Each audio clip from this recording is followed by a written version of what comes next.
Bro, it was not us teaching music. Truly, it was music who was teaching us. What was she teaching us? I don't know. What was the point of this movie? I didn't learn anything. Except, what would a movie be like if a filmmaker was in a coma for 20 years, then came out of it and was like, I need to instantly get back into filmmaking and make an Oscar contender. But they only know of Oscar bait movies from like 20, 30 years ago. So that's the movie that we get here.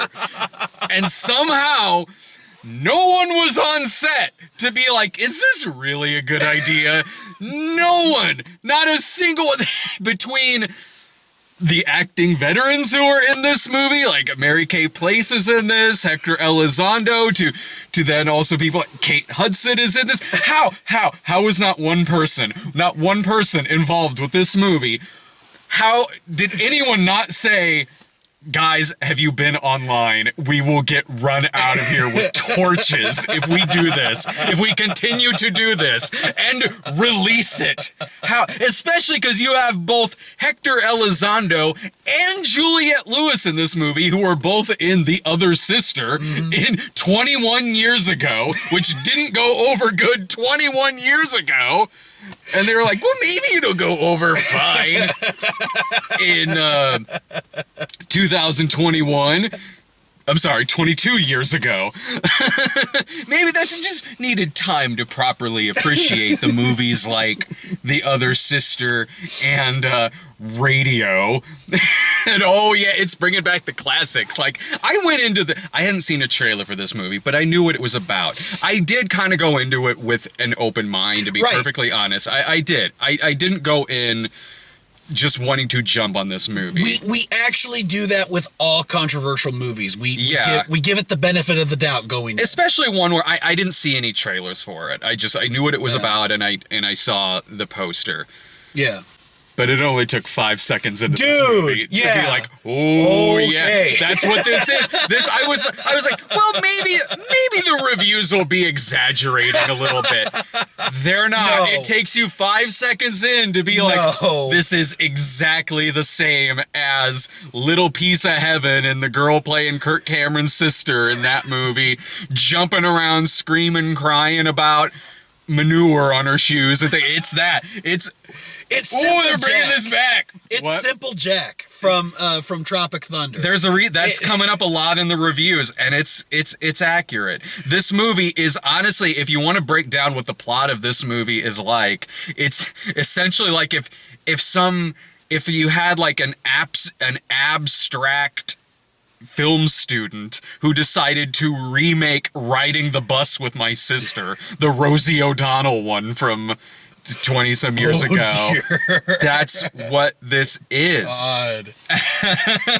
And this movie is so tone deaf. It got to a point. Another thing that I was thinking about when I was watching it was like, would this have gone over fine 30 years ago? But not now, but would it have if this same movie came out a couple years ago? And I don't think so. No. The Other Sister got bad reviews back in '99. Radio got bad reviews when that came out. This wouldn't have been Rain Man if it came out 20, 30 years ago. Right. It really wouldn't have. Because at least Rain Man had, Rain Man had that like uncanny ability to count cards and everything. He was like, they already properly remade that in the Hangover movies. Counting cards and everything. Yeah, and also like that was just also a better performance. Like, because again, when I was watching this, I was like, would this performance have gone over fine a couple of days? I keep saying a couple of days. Right. I know the news cycle's fast, but not that, like a couple decades ago. Right. Again, I don't think so. No. Like, she's not Dustin Hoffman. No. Like, it constantly looks like somebody acting. It constantly looks like somebody acting in a comedy sketch that is not a comedy. Yeah. It is a hardcore drama. Agreed. Yes. Yes. Shall we talk about the musical interludes, the music videos inserted randomly into the movie? This movie's written and directed by Sia, who honestly, again, I'm not entirely familiar with, really. I am, and I don't know. Do you want any kind of insight as to how she is as an artist, or? I mean, I kind of get the sense from the way that the music videos are in this. Right. There's a couple things I could point to that I could compliment about the movie. Partly being, I did like her songs in it. I did. Yeah. And if I walk away with anything positive about the film, I was like, those songs were pretty good. Right. Like, and you know what? Maybe I would be curious to check out some of her other musical work outside of filmmaking. Right. Yeah, maybe I would, because I actually did kind of like that. And yeah, like, you can tell it seems like she has directed music videos before with the way those musical sequences are shot in this. It's just that when you, in the context of those song and dance numbers being put into the movie, it stops the movie dead every time it happens. Right. It could easily be taken out of the film. Right. You would lose nothing. Right. You wouldn't be confused at all. Exactly. Hell, if anything, I was more confused when her sister was like, "Oh, I've been clean and I'm sober and I'm ready to like." Hudson. Yeah, Kate Hudson's like, "I'm clean and I'm sober," and I'm just like, "Wait, what? When did this happen?" I mean, it introduced at the beginning of the movie that she was an alcoholic. Right, I know that, but I'm just like, I mean the sudden turnaround. Like, we'll keep it like. Like there was literally no like. Really, I think it was Kate Hudson though who was magical in this film, because her broken nose instantly got fixed about 3/4 of the way into the movie. That too. Yeah. So, granted, there's plenty of other magical beings in this movie. When the grandma dies of a stroke, suddenly it cuts to like the other autistic guy standing outside who senses that death has happened in this apartment and like looks up, ooh, like that. Yeah. Oh, like, I hope it's gonna turn out she has superpowers by the end of this. But these music video sequences are, when you have the characters like Music, the girl's name is Music in this, when you have characters like her doing her acting choice in these avant-garde music videos segments, it looks like you are watching like a toothpaste commercial crossed with In Living Color. Yes. But it's a drama. It's not a comedy. Right. Right. I mean, and so that's just the thing too, is that, you know, so you got it. Your description is very accurate. This music character in these music videos are just like all spastic because it looks like someone acting. Oh, like it does. God, yeah. Like you never for a second believe this is a real person or something like that. It constantly looks like a performance. And when you're putting it in these music videos that are like these interpretive dances of the drama that we've been seeing unfold in the rest of the movie, it looks like it's like if the movie Radio with Cuba Gooding Jr. was nominated for a bunch of Oscars, and these would be the interpretive dance numbers in the Oscar ceremony. Exactly. Like, why is Debbie Allen doing this with like Saving Private Ryan? Like, that's what it looks like, but it's spliced into the actual movie, and it stops everything cold. Oh my God, I never thought of that. You're right. You're right. It's almost like these dance numbers should have been in the Oscar performance itself. So dated that the opening credits, like little things make it dated. Oh my God. Like how the opening credits, the font that they're using for the credits is like the like crayon font. Yeah. Like it's the poster for Jack with Robin Williams. And like, this is the kind of thing that's been getting parodied for the last like decade or two. Right. Not like legit putting it out there like, man, this is gonna win over hearts and minds. Like, right. And it got to the point where halfway through I said to you, like, I kind of wish they just went all out. Like, all right, you're already doing this. Let's have the landlord be like an old Asian man played by Danny DeVito. Like, let's have like the stereotypical gay best friend show up who always has popcorn and wine with him. Which, when you consider the other autistic kid's parents and the drug distributor, They came close. Yeah. Like you should have gone all the way, man. Go the full Hollywood from Mannequin. Hollywood! Like, her best friend's gonna try to throw himself out the window because his outfit doesn't match. And, I mean, the Asian guy in the movie is dubbed. Right. But again, it more so comes across like ADR you would see because maybe his accent was too thick, so they ADR'd him or something like that. But when you're watching it in context of everything else, it just looks like this old Japanese dubbed man shows up for 5 minutes. I don't know what it'd say. Like, don't let her get stung by a bee, because, like, then it might turn into the last act of My Girl. Yeah. Or don't let her eat gum off the bottom of a bench. Oh. Which that all happens in just one scene. Yes. Okay. I mean, I'll still say some positive things about it. Like, Kate Hudson, I thought, was really good in this. Yeah. And if you, I'm going, man, if you kind of focused a lot more on this storyline about this woman dealing with addiction and going through rehab and everything. Yeah. Kate Hudson's very good in this Yes. film. I can see why she's getting high marks for her performance, because it is, I haven't seen her play a lot of roles like this. It's a different kind of role for her, and she is really good in the film. And I'm going, whew, man, like, if you focused more on that, and she is kind of the lead. Yeah, and she is more or less the lead in this, but when you're followed around by music and all of her twitching and everything happening in the film, and the little catchphrases she has about eggs, like, it kind of undercuts a little bit of what you're doing with Kate Hudson's character. Yeah. It's not that the movie's not shot well either. I think that Sia, as a movie director, there's a decent enough cinematographer behind this. Mm-hmm. Like, so if she was paired with a better script, maybe something that she didn't write, or people on set who could tell her, no, we shouldn't do this, right? Then maybe she could direct a decent movie. I don't know. I also don't think that this movie was made with any kind of malicious intent. I don't think that this movie was made... I think it was made to be endearing. I think it was made to be serious. I don't think it was trying to be this mean-spirited, malicious movie or anything like that. I think she was trying, it just didn't work out that way. Maybe, but you think she was trying to be malicious? Well, no, not so much malicious, but definitely tone deaf.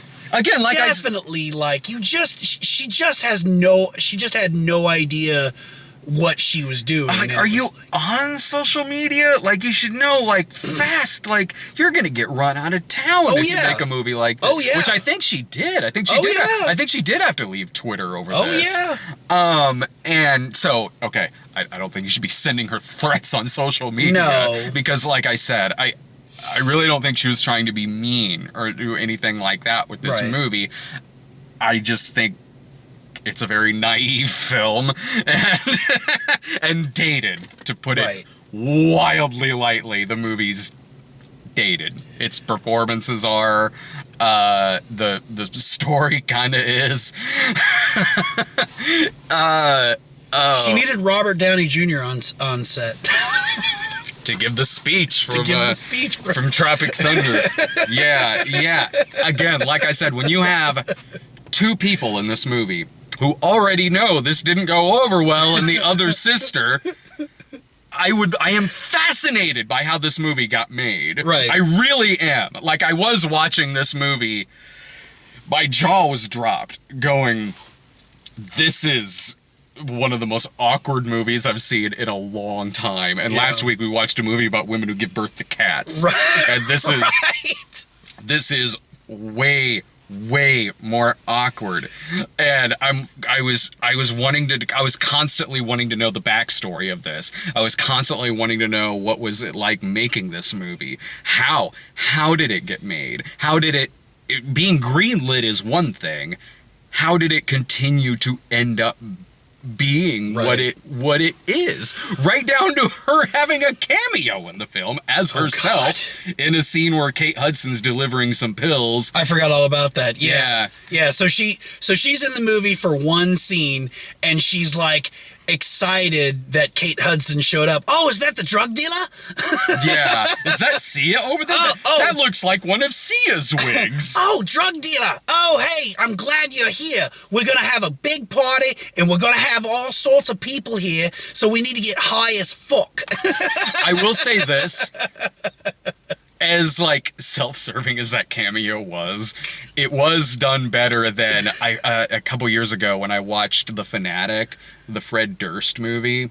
I didn't even know Fred Durst had a movie. Actually, now that I am comparing the two movies, both of them dated in very, very, very similar ways. Anyway, there's a part in The Fanatic where suddenly they're listening to Fred Durst music in a scene that didn't have anything to do with anything. The two characters are just in the car, and the lead is like, "You don't know who this is? Oh my god, this is my favorite band."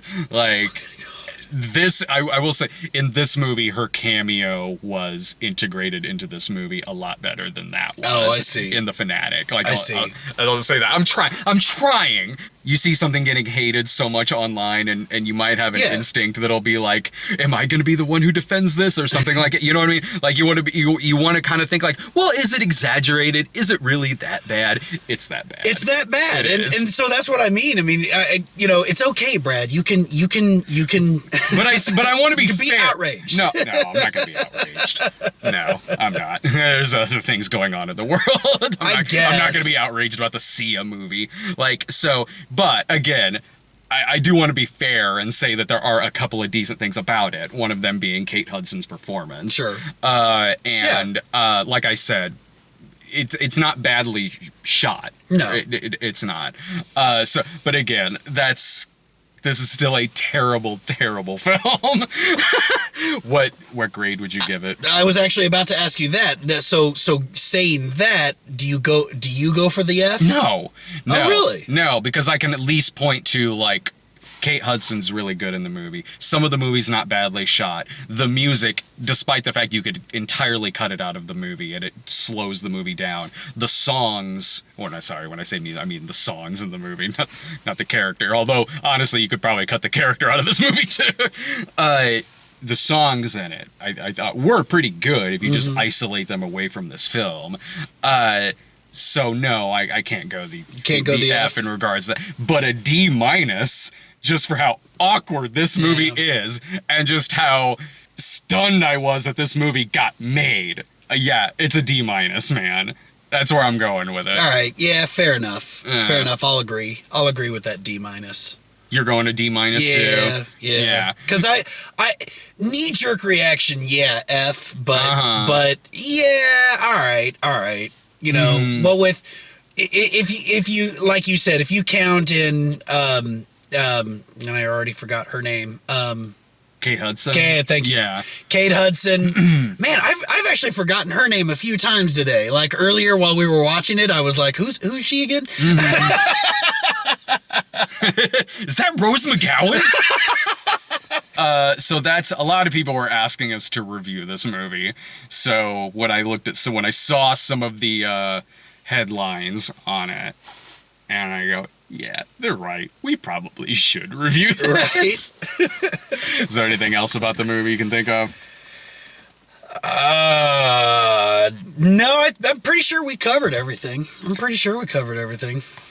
Yeah, it's if you want to go into this movie just out of pure curiosity, you'll get your fill of it about 20 minutes in. Like, the badness of it is pretty much the badness that's in the first 20 minutes. It doesn't really go beyond that. It's not like you're really in store for something shocking.